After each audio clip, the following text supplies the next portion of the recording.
Lights On by Emily Palombo.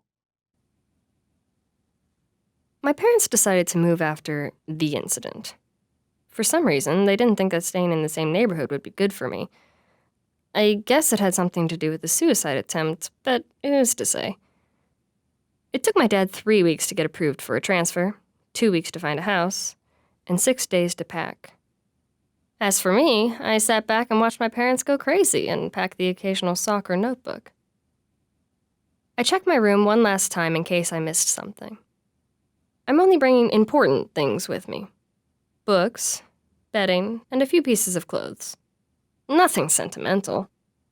Everything else could get thrown out for all I care. The one good part of this was that I didn't have to worry about a big goodbye with my friends. None of them talk to me anymore. Turns out your loved ones get offended when you tell them you want to die. Some people can be so self-involved. The drive from New Bern, North Carolina to Ypsilanti, Michigan is 13 hours long. We're only stopping once, my dad reminded us. My mom promised that as of today, we were all starting over. Dad was on a diet. She was heading back to work. And I wasn't going to try to kill myself. A family effort, really. I sit in the back seat of the old Volkswagen while Dad whistles, and Mom pretends to fiddle with the GPS route. Our car has a broken radio. It has been painfully silent. I learned that I can count 148 trees before I get bored. After 13 hours of awkward chatting and the license plate game, we arrive at the house. 117 Nansen Lane is a beige house with an asymmetrical roof, 3 floors, and an attic. I'm still not completely sure why my parents chose Michigan.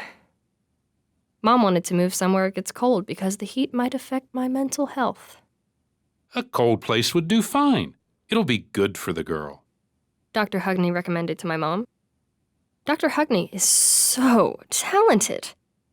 He can examine me while never taking his eyes off his nurse, Amy. Amazing! All right, Louise. My dad chirps as he slams the car door behind him. Go on up and pick a bedroom. There are 2 in the attic, and you can have whichever one you want. This is his way of letting me think that I have some power over the situation. Why be upset? I have the freedom to pick my very own bedroom. My mom opens the trunk of the Volkswagen and grabs the box labeled dishes. I try not to snatch my bags too quickly. I'd hate to ruin the move-in day for Mom. If there's one thing she loves, it's organization. I decided to be present and grabbed a lamp instead of my own boxes. That was another thing Dr. Hughney had told his nurse's frame. Be present in life, and you're sure to enjoy it more. Why don't you let me take that one for you, Lou? I don't want you to break it, Dad said. Don't worry, I got it. I cradle the lamp to my chest and begin the hike up 31 stairs to the 3rd floor. The house has 4 bedrooms, 2 on the 2nd floor and 2 in the attic. My dad has already volunteered me for the attic. I'm not sure why. I figured he'd want to keep me close in case anything happened. After the first flight of stairs, I start to feel the weight of the lamp. Then I remember that the dang thing goes in the living room, not upstairs. But I don't want this trip to be in vain. So this is my lamp now. At the top of the stairs, there are 2 doors, one to the left and one straight ahead. The one to the left looks more put together, but the one straight ahead is bigger. I suppose I don't need much room. I turn the knob to the door to the left while trying not to drop the lamp that for some reason I am still holding. The room is empty and an ugly shade of yellow. My legs carry me towards the center of the room and I set the lamp down. I sit on the wooden floor and take in the sight of the interior of my new sanctuary. It needs a new door and some paint, not to mention furniture. And I'm pretty sure that's mold growing on the ceiling. Maybe it's dirt. I don't know.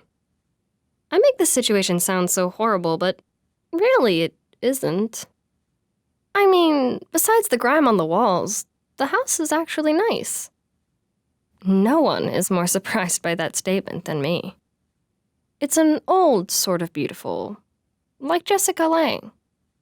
After some time and effort, I could get settled here. We agreed to wait to start school. That was my parents' suggestion, but my choice.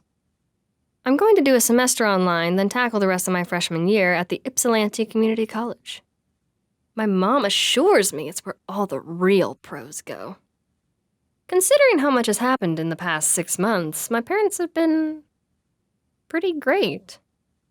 I know that most people in my situation would be angry and distant with their parents, but mine saved my life. Literally.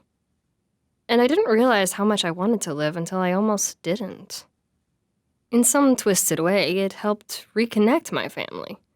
Like turning a computer off and turning it on again to get it working.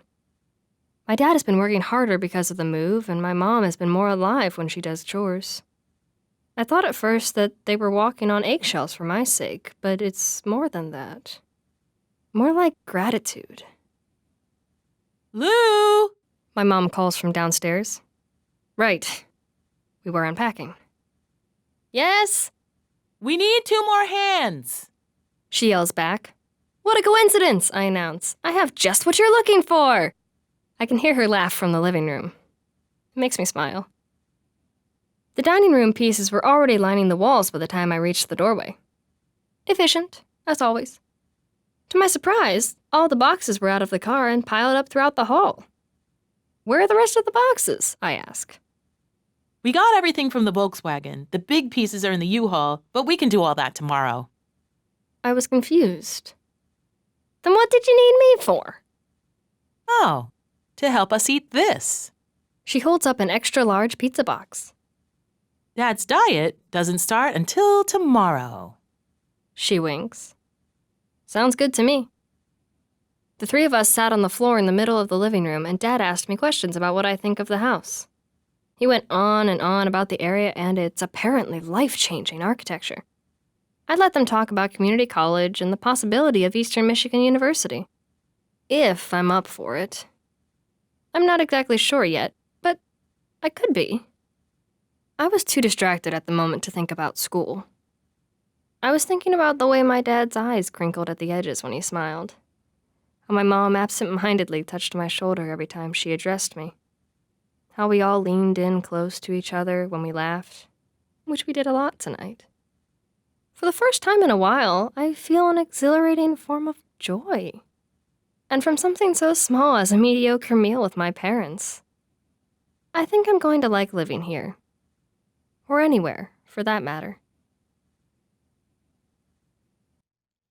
That was Lights On by Emily Palombo. The cast, in order of appearance, was Mariah Betz as Louise, Dave Ridilla as Louise's dad, Jay Kuntz as Dr. Hughney, and Eva Rainforth as Louise's mom. Our audio technicians were Jacob Gorsich and Tom Marinchak. Lights On was directed by Grettelyn Darkey and Wojtechko and produced by Tom Marinchak. A production of We Are One Body Audio Theater.